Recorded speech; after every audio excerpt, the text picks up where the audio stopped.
Сәлеметсіздер ме балалар? Сауат ашу сабағына қош келдіңіздер. Бүгінгі біздің сабағымыздың ортақ тақырыбы ұлттық тағамдар. Сабағымыздың тақырыбы әліпби. Бүгінгі сабағымыздың мақсаттары мұғалімнің көмегімен мәтінді кім, не туралы айтылғанын анықтаймыз. Мұғалімнің көмегімен әртүрлі жанр бойынша шағын мәтін, жай сөйлемдер құрап жазу. Жазу жолын, жол аралық кеңістікті, жолдың жоғарғы және төменгі сызығын сақтап, әріп элементтерін каллиграфиялық талаптарға сай жазу болып табылады.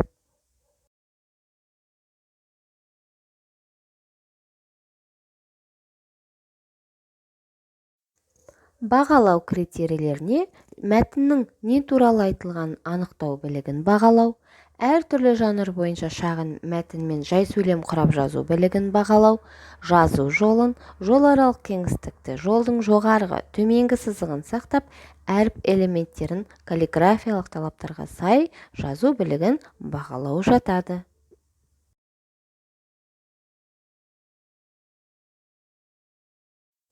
Балалар, бүгінгі сабағымызды бастамастан бұрын мына бейне жазбаға назар аударып, бірге қайталайықшы.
Әрі қарай балалар оқулығымыздағы бірінші жаттығуға назар аударайық.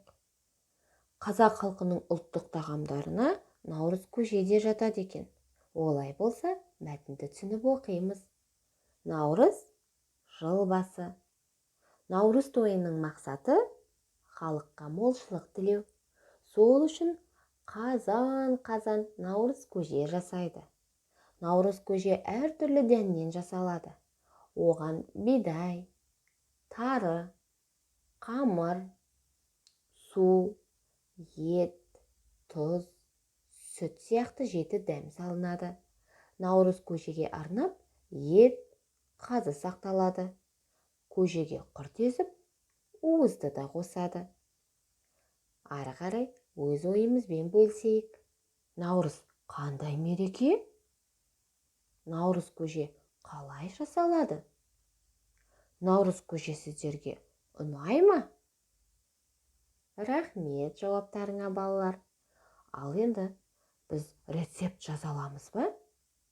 Жалпы рецепті деген не екен? Рецепті деп қандай да бір тағамды жасауға қажетті заттар мен олардың жасалу жолдарының көрсетілуін айтады. Ендеше, балалар, наурыз көженің рецептін даярлауға кірісейік. Ол үшін наурыз көжеге қажетті заттарды суреттерден тауып алайық. Суреттен айран, құрт, су, тұз, тары, бидай, ет, алма және балды да көріп тұрмыз.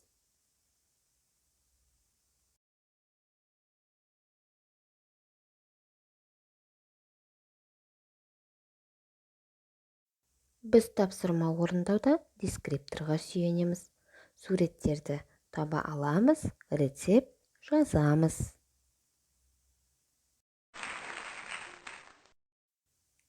Тамаша, жарайсыңдар. Олай болса, әрі қарай екінші жаттығуды дәптерімізге дескрипторға сүйене отырып орындаймыз. Біз көшіре аламыз, көркем жазамыз.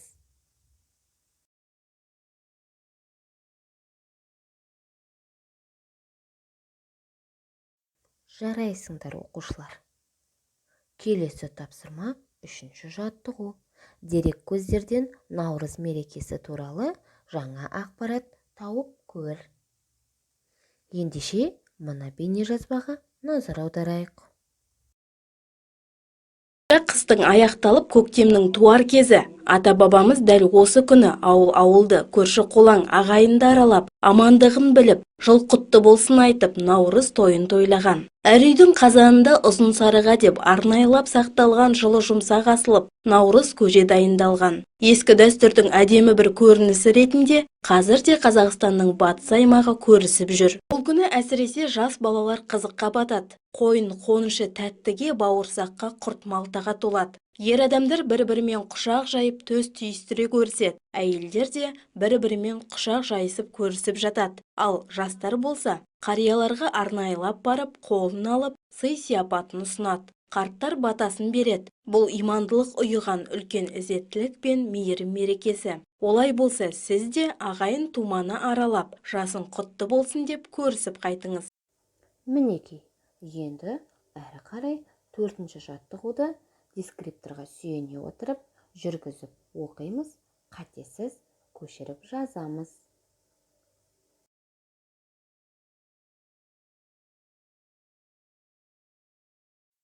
Тамаша. Ендеше, балалар, қазақ әліпбиінде қанша әріп бар екен? Қайталап көрейікші. Өте жақсы. Мінекей, балалар. Енді сабақ соңында мен сіздерге жақсы жаман жаттығуын ұсынамын.